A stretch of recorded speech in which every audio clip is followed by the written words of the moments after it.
Assalamualaikum warahmatullahi wabarakatuh.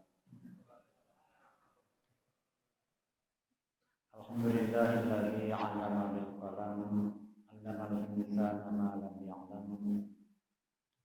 Wassalatu wassalamu ala nabiyyina Muhammadin sayyidil anam wa ala alihi wa ashabihi khairil umam. Wa ba'du qala Allah ta'ala fi kitabihil karim. Inna nahnu nuhyil mauta wa naktubu ma qaddamu wa atharahum wa kulla shay'in ahsaynahu fi imamin mubin.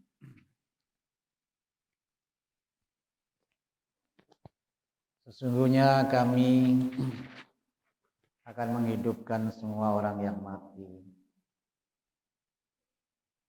Dan kami mencatat apa yang telah mereka kerjakan dan bekas-bekas peninggalan mereka.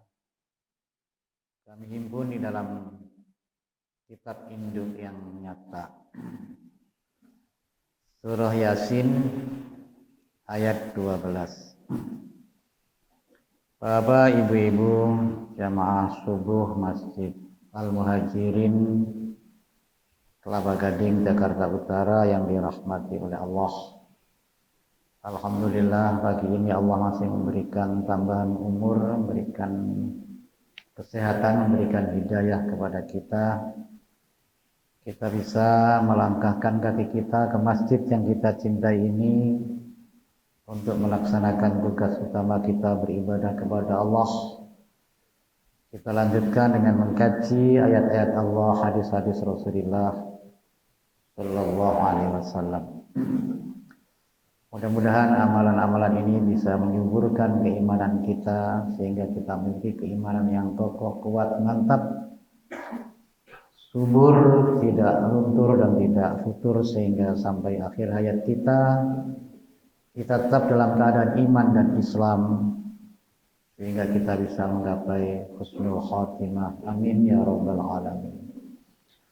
Tema kajian kita pada subuh ini adalah kiat agar diberi umur yang panjang. Setiap orang pasti senang kalau diberi umur yang panjang, termasuk kita semua. Seperti dalam ulang tahun anak-anak, bahkan orang-orang dewasa pun ada yang ulang tahun ya. Ada syair, selamat ulang tahun kami ucapkan, semoga panjang umur kami doakan. Jadi semua orang ingin diberi umur panjang. Tapi umur panjang itu tidak selalu positif ya. Ada juga umur panjang yang negatif. Seperti sabda Rasulullah Sallallahu Alaihi Wasallam, khairun nasi man tala umruhu wa hasuna amaluhu, wa syarrun nasi man tala umruhu wa sa'a amaluhu. Sebaik-baik manusia adalah orang yang panjang umurnya dan baik amalnya. Sebaliknya, seburuk-buruk manusia juga orang yang panjang umurnya dan buruk amalnya. Jadi umur panjang itu tidak selalu mengandung arti yang positif. Maka panjang umurnya masuk ke surga, nah itu positif. Kalau selainnya panjang umurnya masuk neraka, nah itu negatif. Dan panjang umur ini juga ada arti yang hakiki dan arti majazi. Arti hakiki memang betul-betul umurnya panjang, seperti umur Nabi Adam ya. 930 tahun. Aturan 980 tahun karena yang 50 tahun diberikan kepada Nabi Daud, umur Nabi Daud. Umurnya Nabi Nuh 950 tahun. Maka para sahabat ngiri dengan umurnya orang-orang dahulu. Enak ya Rasulullah, mereka bisa menghimpun amal sebanyak-banyaknya karena umurnya panjang. Maka dengan rahmat Allah, umat Nabi Muhammad setiap tahun ada kesempatan menambah umurnya 93 tahun 4 bulan. Apa itu Pak? Bu? Ya? Lailatul Qadar ya, 1000 bulan. Kita mengamalkan satu malam sama dengan mengamalkan 1000 bulan, 83 tahun 4 bulan. Kalau kita dapat 10 tahun saja Lailatul Qadar berarti 833 tahun ya, 4 bulan. Jadi ada yang hakiki, ada yang majazi. Dalam hadis Rasulullah Sallallahu Alaihi Wasallam kita sering mendengar dari ustadz kita, man ahabba an yubsata lahu fi rizqihi wa an yumsa'alahu fi atharihi falyasil rahimah. Hadis diriwayatkan Imam Muslim. Siapa yang ingin dilapangkan rizkinya dan dipanjangkan umurnya, maka hendaklah ia rajin menjalin silaturahim, menjalin tali persaudaraan bersahabatan. Ulama berbeda pendapat di dalam memahami hadis ini. Umur kan sudah takdir, memang bisa diubah, dipanjangkan gara-gara silaturahim.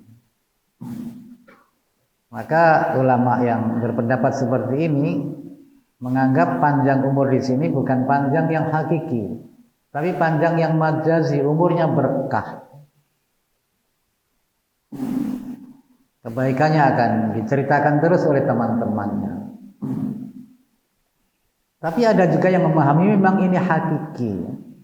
Orang yang silaturahim itu akan diluaskan rezekinya, akan dipanjangkan umurnya dengan arti yang sebenarnya. Kalau dia tidak silaturahim, umurnya sekian tahun. Umpamanya 60 tahun ya. Kalau rajin silaturahim bisa lebih dari 60 tahun. Jadi ada yang memahami memang hakiki ya. Jadi ada opsi ya. Ya Allah tidak sukar untuk mengubah seperti itu. Mengubah takdir ya. Dengan amalan-amalan yang bajik, kadang-kadang dengan doa dan doa. Tapi yang akan kita bahas di sini bukan umur yang hakiki ya. Ya, karena kata Rasulullah, a'maru ummati baina sittin wa sab'in. Umur umatku itu sekitar 60 sampai 70. Nah, maka yang akan kita bahas di sini adalah dengan arti majazi. Nilainya, bukan panjangnya. Ya, kalau kita ingin diberi umur yang nilainya panjang ya, maka kata Rasulullah Sallallahu Alaihi Wasallam dalam hadis yang diriwayatkan oleh Imam Ibnu Majah, inna mimma yalhaqul mu'mina min amalihi wa hasanatihi ba'da mautihi ilman 'allamahu wa nasyarahu awaladan salihan tarakahu aw mushafan warathahu au masjidan banahu au baitan libni sabili banahu au nahran ajrahu au sadaqatan tasaddaqa biha fi hayatihi. Sesungguhnya di antara pahala yang akan diterima orang mukmin setelah matinya dari amal-amal dan kebaikannya, antara lain adalah ilmu yang diajarkan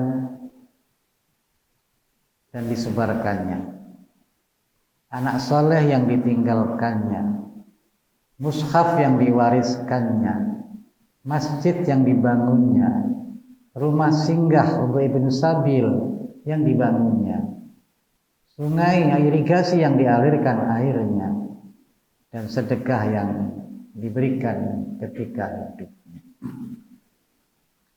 Jadi ini ada 7 amalan ya, yang menyebabkan umur kita panjang dengan arti majazi. Pertama adalah ilmu yang diajarkan dan disebarkannya. Ya, seperti Imam Syafi'i umurnya kan hanya 54 tahun lah ya.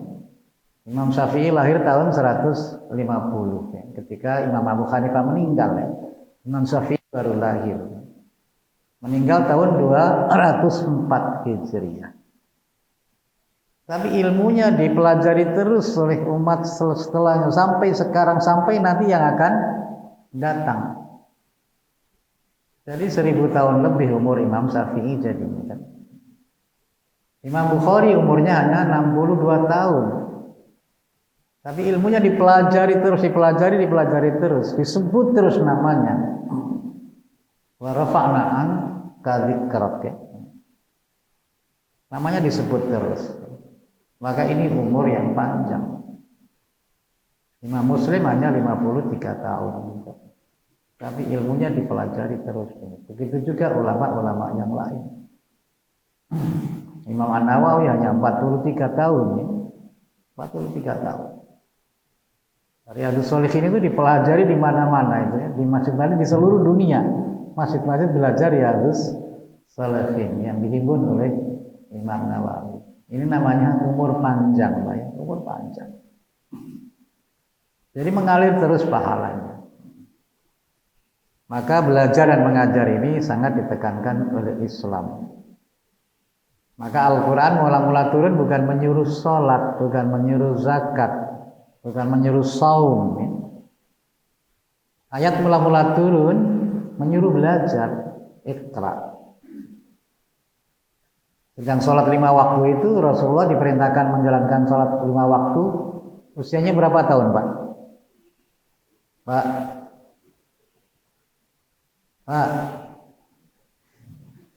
Rasulullah diperintah menjalankan sholat 5 waktu, usianya berapa tahun? Ya sekarang ini kan Isra Mi'raj kan? Isra Mi'raj itulah umur Rasulullah 51 tahun. 51 tahun. Ada perintah sholat 5 waktu. Puasa pun setelah hijrah. Jadi pertama kali diperintahkan adalah belajar. Maka kata ilmu di dalam Al-Quran itu tercantum secara eksplisit 105 kali.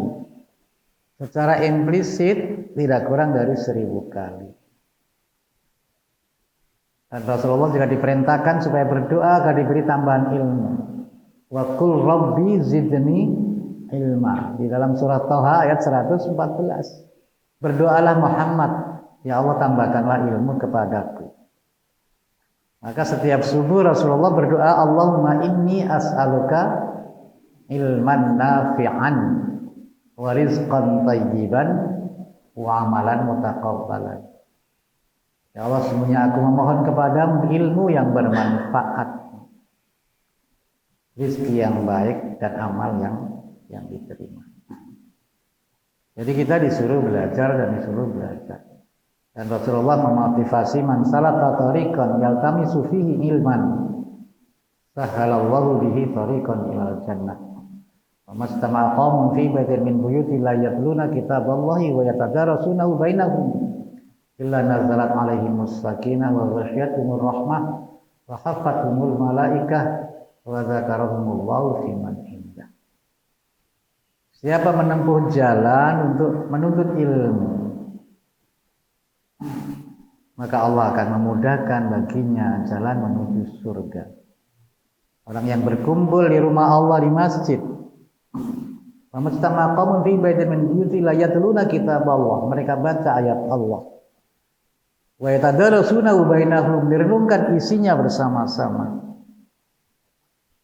Illa nazalat alaihimus sakinah, maka mereka akan memperoleh ketenangan batin. Yang dipikirkan surga neraka. Kalau mikirin perut dan isi perut ya Pak, isi perut dan bawa perut ya, kecil saja Pak. Apalagi urusan pemilu itu bikin pusing Pak. Jangan sampai kita pusing gara-gara apa? Pilpres ya, pilek ya. Setiap ketemu siapa kira-kira yang menang? Kira-kira siapa yang menang kan gitu kan. Ya siapapun yang menang, yang penting negara aman, Pak ya. Kita ibadah tidak dilarang, ibadah tidak dilarang. Dan saya harapkan itu kalau ada yang menang mau menutup pabrik minuman keras. Nah, kalau saya jadi presiden nanti pabrik minuman keras akan saya tutup. Merusak generasi muda. Jual minuman keras saya tutup. Nah, saya larang.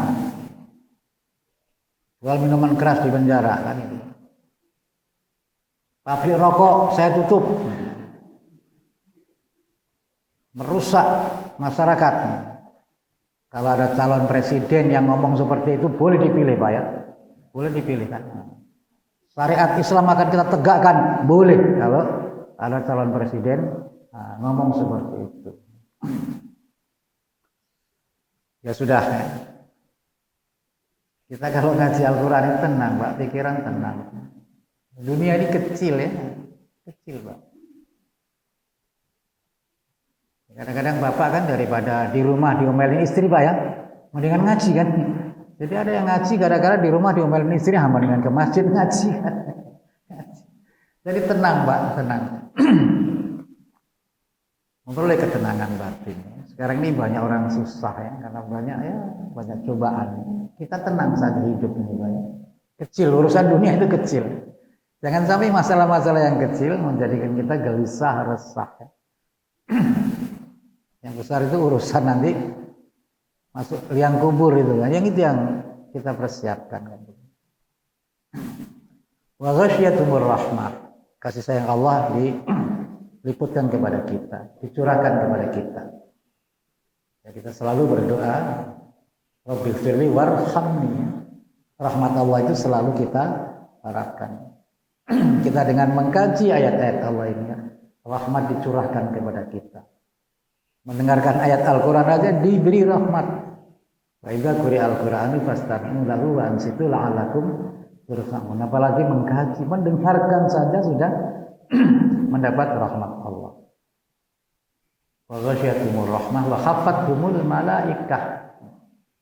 Malaikat ada di sekitar kita, Pak. Ikut ngaji bareng, mendoakan kita. Wa dzakarahumullah fi man indah. Allah memberitahukan kepada malaikat-malaikat di langit yang ketujuh. Itulah hambaku, rajin mengkaji Al-Quran, membahas Al-Quran. Jadi potret kita ini langsung ditransfer ke atas, Pak. Ini dulu manusia yang kamu hina katanya, banyak yang berkelahi, itu yang ngaji juga banyak. Jadi Allah membanggakan kita kepada malaikat-malaikat yang di langit. Wa innal malaikata la tad'u ajnihataha li talibil ilmi ridwan bima yasna. Malaikat meletakkan sayapnya ikut duduk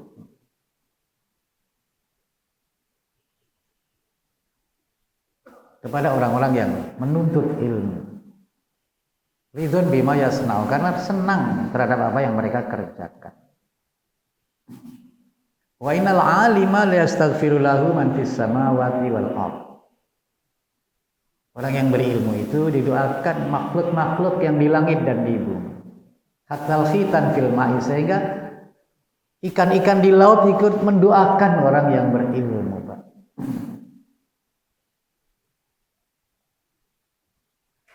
Fadlul alimi 'alal 'abidi ka fadlil qamari lailatal badri 'ala sairil kawakib. Keutamaan orang yang berilmu dan orang yang beribadah itu seperti bulan dibanding dengan bintang-bintang. Wa innal ulama warasatul anbiya. Orang-orang yang berilmu itu adalah ahli waris para nabi. Wa innal anbiya lam yuwarrithu dinaran wala dirhaman, walakin warathul ilma. Faman akhadahu bi khadin wafir. Nabi-nabi itu tidak mewariskan dinar dan dirham, tidak mewariskan uang, tapi mewariskan ilmu. Siapa yang mengambil warisan itu berarti dia mengambil warisan yang cukup besar. Jadi Rasulullah juga memotivasi kita untuk belajar dan belajar. Karena dengan ilmu kita tahu yang hak, yang batil, yang benar, yang salah, mana yang harus dikerjakan, mana yang harus ditinggalkan, mana yang terpuji, mana yang tercela. Bisa menampilkan perilaku yang benar dan baik. Itulah ilmu. Dan dalam Al-Quran disebutkan innama yakhsyallaha min ibadihil ulama. Sebenarnya yang akan takut kepada Allah di kalangan hambanya adalah orang-orang yang berilmu. Surah Fatir apa ya? Innama yakhsyallaha min ibadihil ulama. Sebenarnya yang akan takut kepada Allah di kalangan hambanya adalah orang-orang yang berilmu. Saya teringat pertemuan antara dua ilmuwan ya, terkenal, Dr. Inatul Al-Masyriqi ahli atom dan Profesor Dr. Yasunari, Profesor Dr. James James ahli astronomi dari Inggris. Pada hari Ahad pagi, hujan turun cukup lebat. Profesor James James keluar rumah.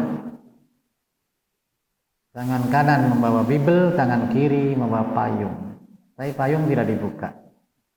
Dia berjalan menuju gereja. Dr. Inatul Al-Masyriqi keluar rumah dalam satu keperluan. Dia bawa payung, tapi payungnya dibuka. Melihat profesor yang sangat terkenal kehujanan, dia coba ditegur, tapi tidak memperhatikan. Akhirnya didekatin baru memperhatikan. Tuhan perlu apa dengan saya? Saya hanya ingin menanyakan dua hal, kata Dr. Inatul Al-Masyriqi. Pertanyaan pertama, hujan turun cukup lebat. Tuhan membawa payung, kok aneh, payung tidak Tuhan buka. Dia baru sadar bahwa dia bawa payung. Baru dibuka. Pertanyaan yang kedua, rasanya aneh. Orang seperti Tuhan, sarjana yang sangat terkenal di abad ini. Hujan turun cukup lebat. Kok masih menyempatkan diri datang ke gereja? Pertanyaan ini tidak bisa saya jawab sekarang. Nanti sore Tuhan bisa menjadi tamu saya, sama-sama minum teh di rumah. Pada waktu yang telah dijanjikan, datanglah Dr. Inatul Al-Masyriqi, langsung disambut oleh Lady James James. Langsung disilakan ke ruang tamu. Tanpa basa-basi, ya, Profesor James James menjelaskan mengapa hujan selebat itu. Saya masih datang ke gereja. Pada saat itu kami ingat kebesaran Tuhan. Karena ahli astronomi.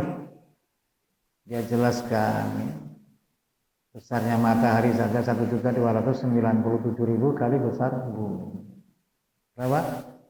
1.297.000 kali besar bumi. Kalau ada bumi banyaknya 1.297.000 baru sampai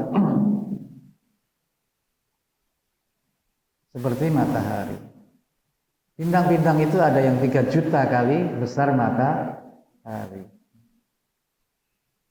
Angkasa pertama saja luasnya diperkirakan 2 miliar tahun kecepatan cahaya. 2 miliar kali 365 kali 24 kali 60 kali 60 kali 300.000 kilometer. Bahkan menurut penelitian yang terakhir ya 13,8 miliar tahun cahaya kan. Cahaya kan 1 detik 300.000 kilometer. Matahari ke bumi berapa menit Pak? 8 menit kan?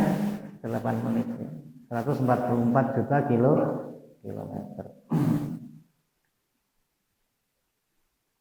Saya pada waktu itu teringat kebesaran Tuhan.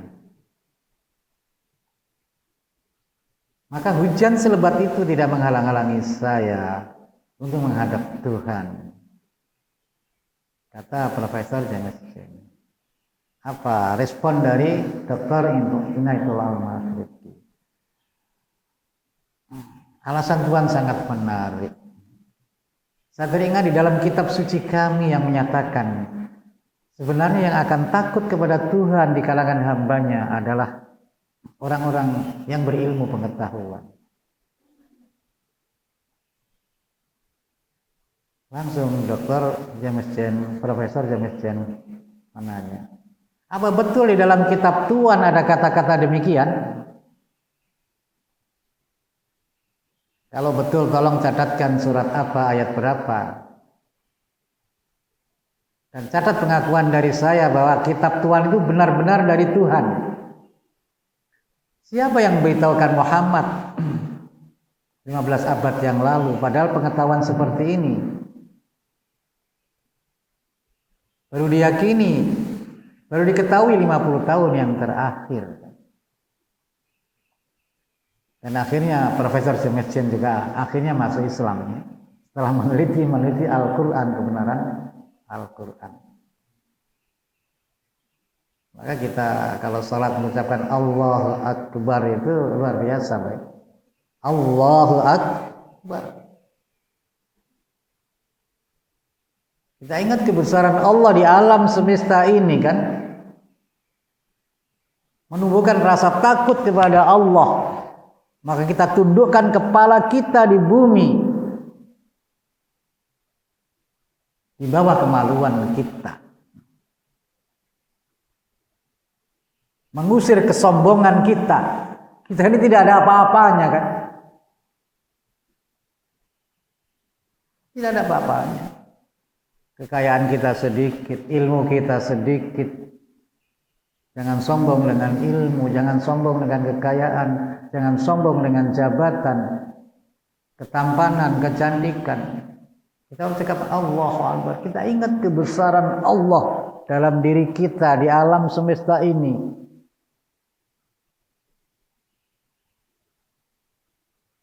Orang yang berilmu itu akan meningkatkan ketakwaan kepada Allah. Dan di antara salah satu faktor yang menggerakkan kita ke masjid adalah rasa takut kepada Allah. Selain ada rasa cinta dan rasa harap. Jika perasaan ini yang mengantarkan kita ke masjid. Kita cinta kepada Allah, Allah banyak memberikan nikmat kepada kita. Berharap kepada Allah, rahmat Allah sangat luas. Takut kita terkena murka Allah, takut kita kena azab Allah. Jadi ilmu itu bisa meningkatkan ketakwaan kita kepada Allah. Maka yarfa'illahu alladziina aamanu minkum walladziina utul 'ilma darajat. Allah akan mengangkat derajat orang-orang yang beriman dan berilmu pengetahuan. Jadi ilmu inilah ilmu yang kita ajarkan inilah yang akan menyebabkan umur kita panjang. Maka kita selain belajar harus mengajar, belajar mengajar. Dan saya sering memotivasi mahasiswa kami. Kebetulan kami punya sekolah tinggi ilmu pendidikan, ilmu tarbiyah, Pak. Kami menyiapkan guru-guru.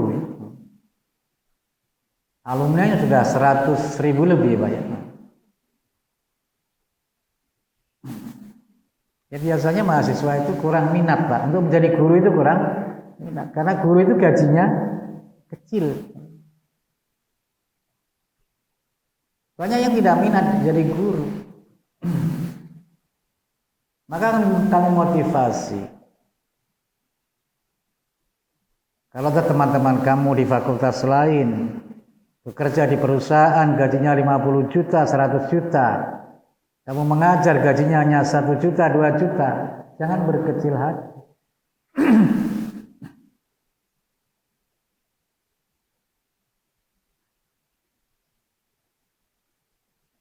Karena pahalanya akan mengalir terus, estafet terus sampai hari kiamat.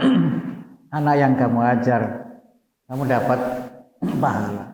Nanti murid kamu mengajar muridnya, muridnya ngajar muridnya, muridnya ngajar muridnya, sampai estafet terus sampai hari kiamat. pahala mengalir terus. Ya, kalau di Brunei barangkali guru TK gajinya 50 juta, kamu di sini 1 juta. Berarti kamu tiap bulan itu menyumbang 49 juta. Ke sekolah ya, nyumbang ke sekolah 49 juta. Maka Bapak bukan hanya belajar, harus mengajar. Fal yuballighu syahidu minkumul ghaib. Orang yang sekarang hadir dalam menyampaikan kepada orang yang tidak hadir. Atau kita panggil anak tetangga, cucu kita, ayo ngaji abata fajaha. Itu berkesan bagi anak. So, saya pertama kali diajarkan huruf sama kakek saya, sama tetangga saya, sama bapak ini, bapak ini, bapak ini. Itu akan dikenang terus.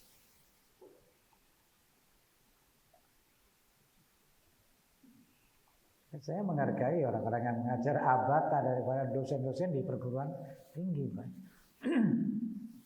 Karena anak itu akan diingat terus dan mengajar akan diajarkan ilmu dasar. Akan diajarkan juga. Ya, perguruan tinggi besar itu asalnya juga dari anak tetangga, Pak. Pesantren Gontor itu kan. Gontor itu kan gon kotor, Pak ya. Tempat preman dulunya kan. Ya sudah diajarin, akhirnya jadi pesantren yang besar. Kita kalau umroh ya di Madinah, di Masjid Nabawi kan, itu biasanya di tiang-tiang itu ada ustadz, Pak ya. Ada ustadz. Kita dipanggil suruh, ayo ngaji gitu kan. Yang sana ada ustadz, yang sana ada ustadz. Ayo ngaji, ayo ngaji. Saya sendiri datang, Pak. Saya ikut duduk. Saya ingin ngetes Fatihah saya ini sudah standar orang Arab apa belum kan gitu kan. Saya ikut belajar kan. Saya coba kan gitu kan. Jadi kita belajar dan mengajar.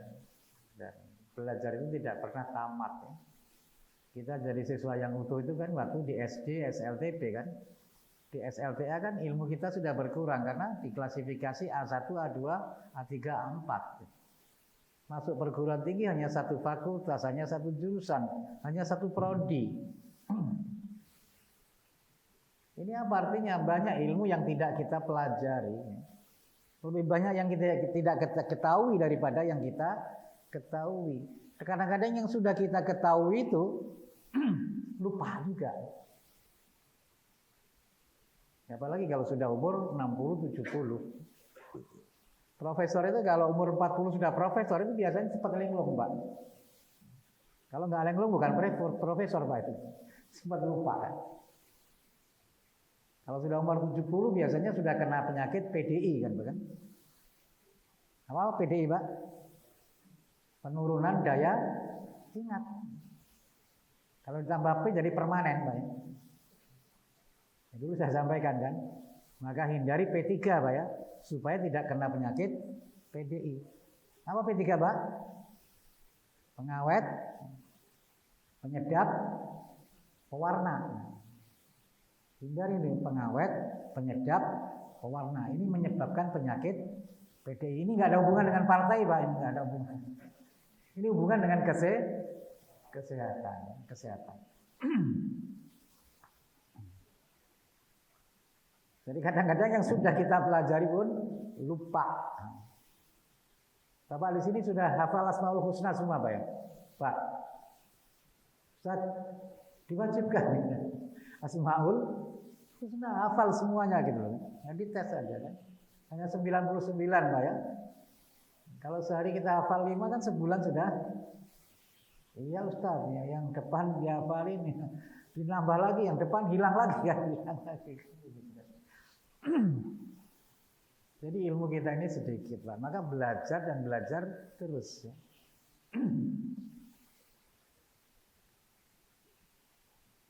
Nggak boleh sombong, Pak. Jangan jadi ustadz, jangan sombong kan. Kadang-kadang jamaah itu lebih pintar dari ustadz, Pak. Karena jamaah itu ustadznya ganti-ganti, Pak ya. Sedang Ustadz ceramah satu materi untuk 1000 masjid Pak ya.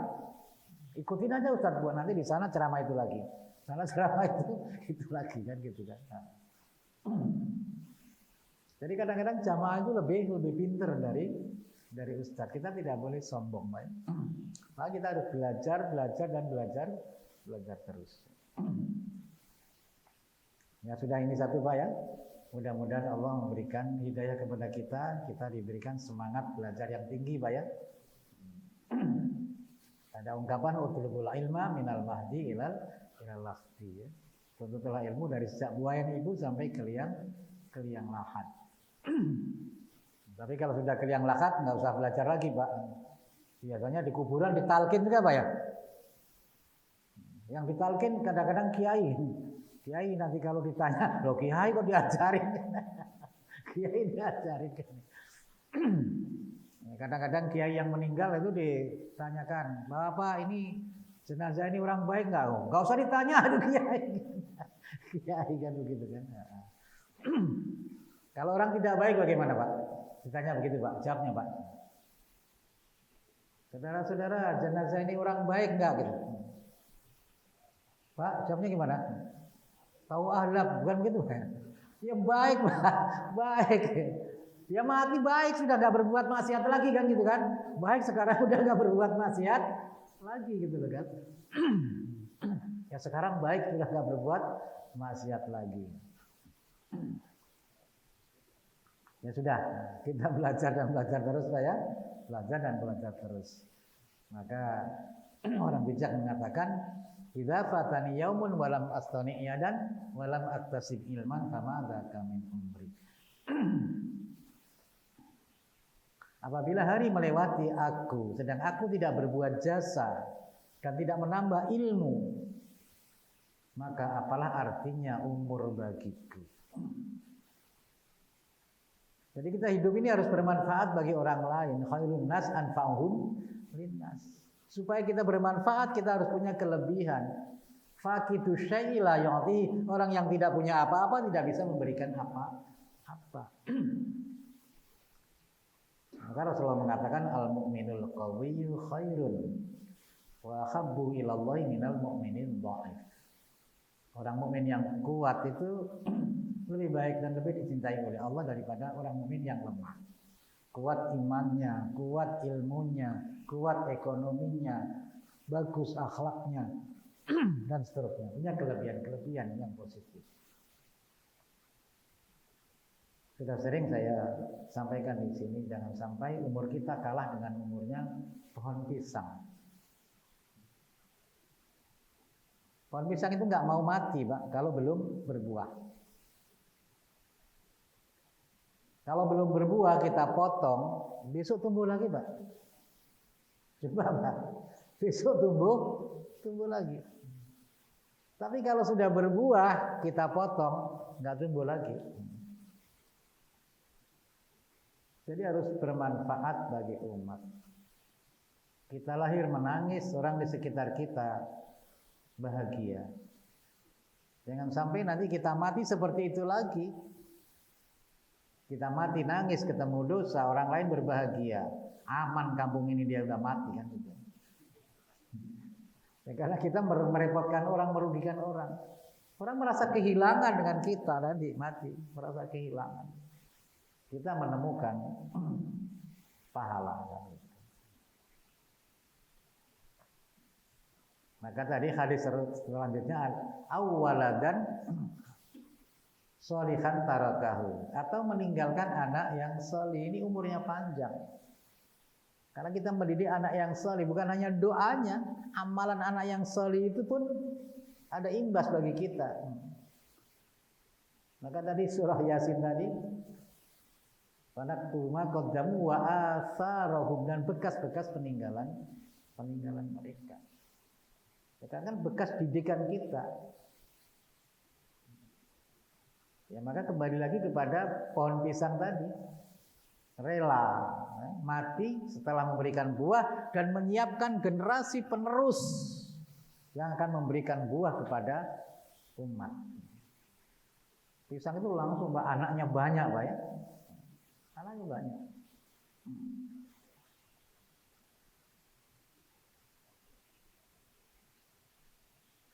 Rabbi habli minas sholihin. Ya Allah, berikanlah kepada kami anak yang saleh. Bagaimana supaya punya anak saleh, Pak? Mendidik anak saleh itu dimulai dari kapan, Pak? Bu? Dari kapan, Bu? Pak? Menyiapkan anak yang soleh itu seperti menanam. Menanam itu disiapkan apa dulu, Pak? Lahan yang bagus, bibit yang bagus. Dimulai dari nyari pasangan, kan? Dimulai dari nyari pasangan. Maka kita disuruh mencari pasangan yang agamanya baik. Cantik nggak apa-apa, yang penting rajin sholat, kan gitu kan. Kaya nggak apa-apa, yang penting rajin sholat, bukan gitu kan. Ya itu yang saya cari, Ustaz, kan gitu kan. Tapi yang penting agamanya, kan gitu kan. Banyak rumah tangga berantakan karena jauh dari agama. Kalau sama-sama ngaji, ngerti, tidak ribut terus, baik, tidak ribut terus. Tahu hak-haknya, tahu kewajiban-kewajibannya. Jadi dimulai dari mencari pasangan. Ya, sampai mau melaksanakan tugas suami istri pun disuruh berdoa dulu. Bismillah, Allahumma jannibna syaiton wa jannibi syaitona ma razaqtana. Saya masih hafal, Pak, walaupun sudah umur 72 tahun, Pak, saya. Masih hafal. Karena istri saya umurnya 49 tahun, Pak. Jadi masih hafal, masih hafal.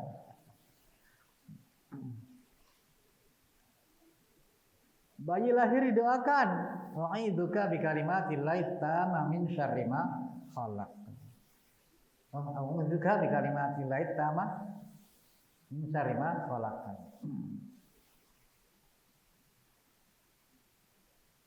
Atau wa'idzuki bi kalimatillahi tamma min kulli syaitonin wa hama wa min kulli ainin lamah.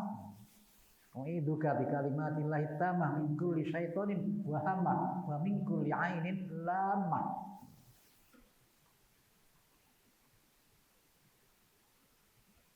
Bayi lahir itu punya fitrah, kata Rasulullah. Kullu mauludin yuladu 'alal fitrah. Setiap bayi lahir itu punya keimanan yang benar. Fa abawahu yuhawidanihi aw yunassiranihi aw yumajjisanihi. Yang merusak anak itu, merusak keimanan anak itu orang yang paling dekat, yaitu orang tua. Orang tua inilah yang menyebabkan anak ini fitrahnya menyimpang, keimanannya menyimpang menjadi keimanan Yahudi, Nasrani, Majusi, atau keimanan kafir, baik. Anaknya Nabi Nuh ada yang kafir enggak, Pak? Tuh. Siapa namanya? Kan'an. Kenapa? Jawabnya sederhana, karena istrinya kafirah, wa ilah itu kafirah. Ini contoh, Pak, ya. Suruh milih pasangan yang seiman. Syariat zaman dulu boleh, Pak, ya. Sama zaman kita nggak boleh. Cari yang punya keimanan, yang dominan, Pak. Dan istri itu lebih dominan terhadap anak, Pak, ya, daripada orang tua. Karena orang tua banyak di luar, kan, Pak, kan? Apa? Bapak banyak di luar, kan? Yang banyak mempengaruhi anak itu adalah istri, Pak.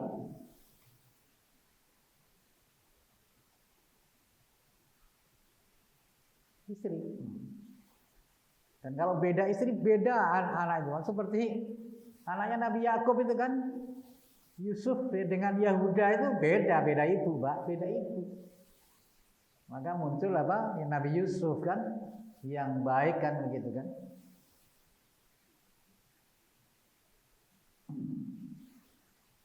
Jadi karena beda ibu, beda karakter. Ya, kalau Bapak nggak percaya boleh dibuktikan, Pak, gitu, kan. Marah ibu Pak. Marah ibu gitu. Jadi begitu Pak ya.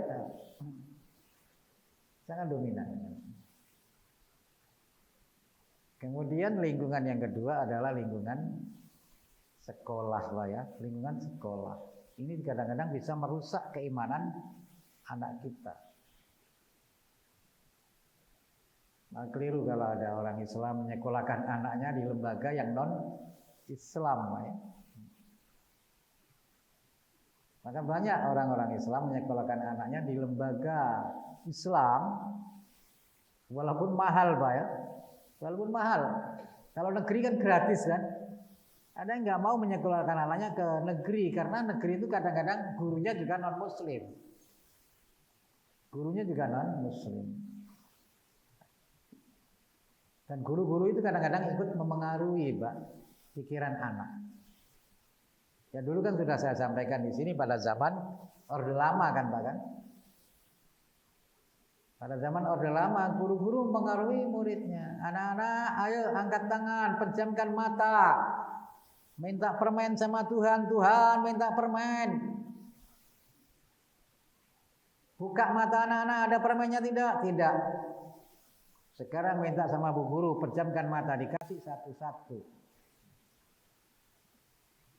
Anak-anak, Tuhan itu tidak ada. Yang tidak bisa dilihat itu tidak ada. Coba anak kecil didoktrin begitu Pak, cepat kan gitu kan. Tapi alhamdulillah di kalangan murid itu ada satu yang cerdas. Langsung ke depan. Teman-teman melihat otak bu guru enggak? Enggak. Berarti bu guru enggak punya otak.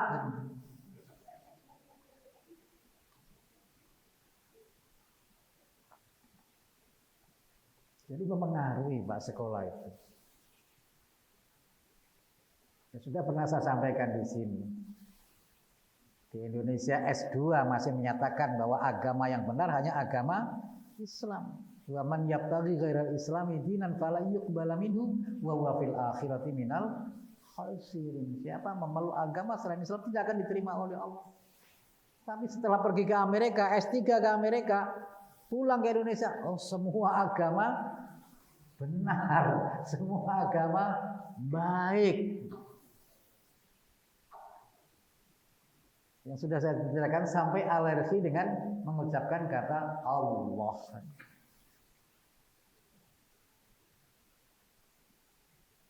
Jadi sekolah itu memengaruhi ya, memengaruhi. Ya sudah. Kita berdoa Pak ya, mudah-mudahan punya cucu yang soleh apa ya. Kalau anak kita belum soleh, kita usahakan cucu ya, sama dengan usaha kita kan Pak kan. Keturunan kita juga. Keturunan kita. Nah itulah yang menyebabkan umur kita panjang Pak ya. Umur kita panjang. Anak yang saleh. Kemudian tadi apa? Al-Mustafan warrathahu, atau mushaf yang diwariskannya. Maka Bapak harus rajin membeli Al-Quran Pak. Kadang-kadang kita Al-Quran aja nunggu diberi Pak ya. Rajin membeli Pak, membeli Al-Quran. Apalagi menjelang Ramadan ini banyak orang tadarus Pak ya. Nah, belilah 10 Al-Quran yang bagus-bagus, yang tulisannya gede-gede kan. Taruh di masjid-masjid, keliling masjid-masjid Pak, kita kasih. Itu kan menjadi jariah kita. Selama Quran itu dibaca kita walaupun meninggal, kita dapat kiriman pahala. Atau masjid yang kita bangun kan. Nah, ini juga terus dinikmati orang. Maka semangat menyumbang ke masjid harus tinggi banyak. Cuman ya mohon maaf kalau tukar uang recehan biasanya ke pengurus masjid Pak. Kota amal itu biasanya berapa Pak? Kan apa? Yang banyak apa? Yang abu-abu apa yang merah Pak? Yang abu-abu kan. Dipilihkan yang paling kecil Pak. Jadi nyumbang masjid itu dipilihkan yang paling kecil. Saking kecilnya keliru kancing lepas. Bagaimana mau minta surga? Di Rawamangun itu setiap Senin itu ada nenek-nenek nabung 40 juta, Pak. Ditanya oleh pegawai bank, uang dari mana? Dari gereja kecil itu, Pak. Dari minggu itu 40 juta. Kadang-kadang ada masjid ya, kadang-kadang untuk honor ustadznya aja tekor, Pak. Untuk honor ustadznya tekor. Sampai tidak ngundang ustadz sampai batal Jumatan, Pak. Gara-gara ustadznya kan nggak datang.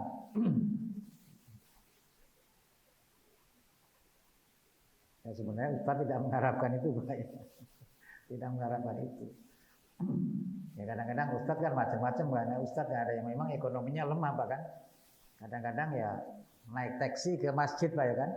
Diharapkan nanti amplopnya bisa untuk ongkos taksi, ternyata tekor, Pak. Tekor kan gitu kan. Tekor.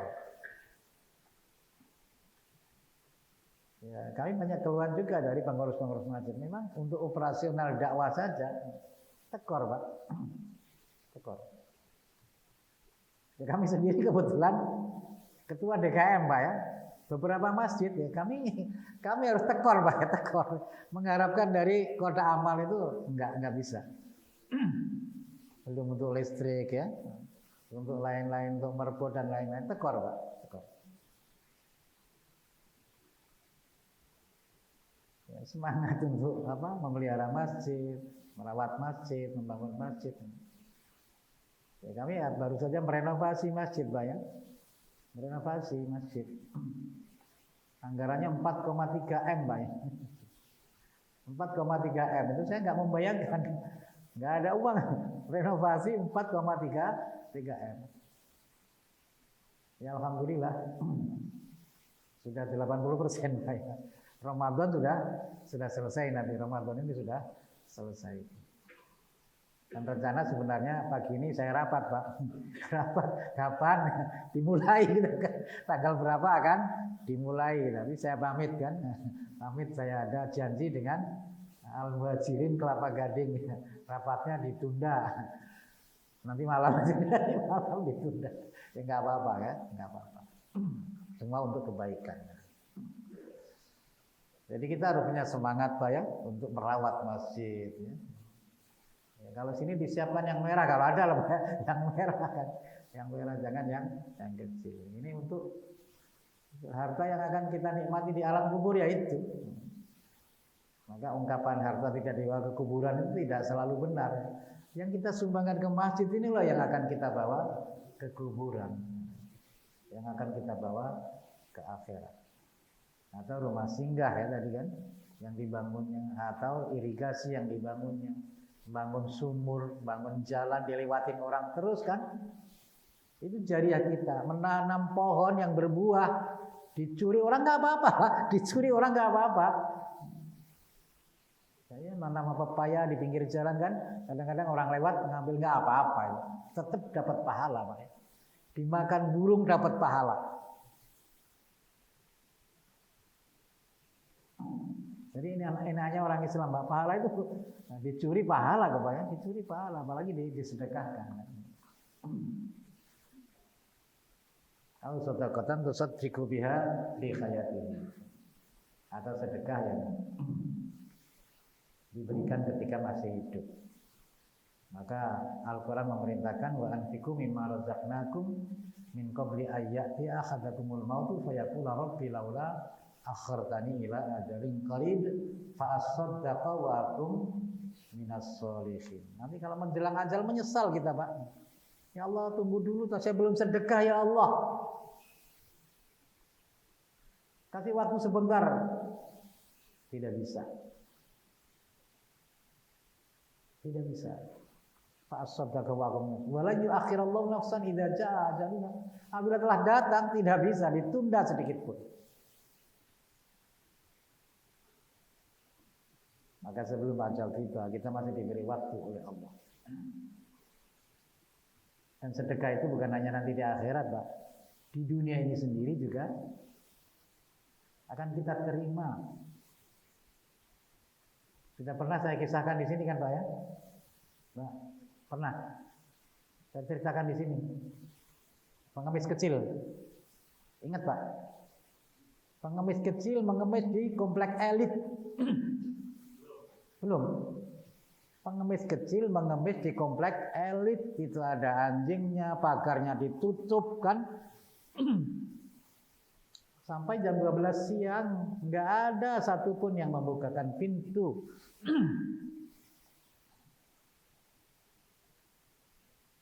Hanya ada satu rumah yang pagarnya terbuka. Anak ini memberanikan diri masuk. Assalamualaikum. Dari dalam ada sautan waalaikumsalam. Dibuka pintu. Ada apa nak? Bu, saya haus bu, saya minta minum. Tapi ibu ini tahu bahwa anak ini lemes, bukan haus, tapi kelaparan. Masakan yang baru selesai dimasak oleh pembantunya, yang terhidang di meja enak, disuruh makan sepuasnya. Pulang dikasih uang secukupnya. Tapi anak ini anak cerdas. Setelah tamat SD dapat beasiswa untuk SLTP, tamat SLTP dapat beasiswa SLTA, tamat SLTA dapat beasiswa perguruan tinggi di Fakultas Kedokteran. Tamat kedokteran menjadi dokter, bekerja di rumah sakit besar. Ibu yang pernah memberi makan itu sakit. Harus dirawat di rumah sakit. Anak ini melihat masih ingat. Orang tua itu biasanya kan nggak berubah Pak ya. Masih ingat lah. Seperti orang jelek itu nggak berubah Pak. Maka istri itu awet yang jelek kan Pak. Yang jelek itu nggak berubah Pak. Sampai tua tetap jelek. Kalau cantik itu berubah Pak. Jadi masih ingat terus itu kan. Ini seperti dulu ibu yang pernah ngasih makan saya dulu ya. Ngasih uang saya. Langsung ke kasir, nanti semua biaya perawatan, penginapan ibu semua kami yang nanggung. Selesai perawatan, suster bawa amplop kan itu kan. Seolah tagihan kepada ibu itu, berapa yang harus dibayar. Setelah dibuka tulisannya lunas. Siapa sus yang membayar dokter Bu? Bisa saya ketemu dokternya sus? Tunggu sebentar Bu, saya panggilkan. Dok, ibu ingin ketemu. Ya mari ke sana. Dok, sampean ini siapa? Bu, saya ini waktu ngemis ibu kasih makan. Kasih uang, alhamdulillah Bu. Saya sekarang bisa seperti ini. Jadi di dunia kebalas Pak. Ya sudah Bu ya, permisi. Assalamualaikum warahmatullahi wabarakatuh.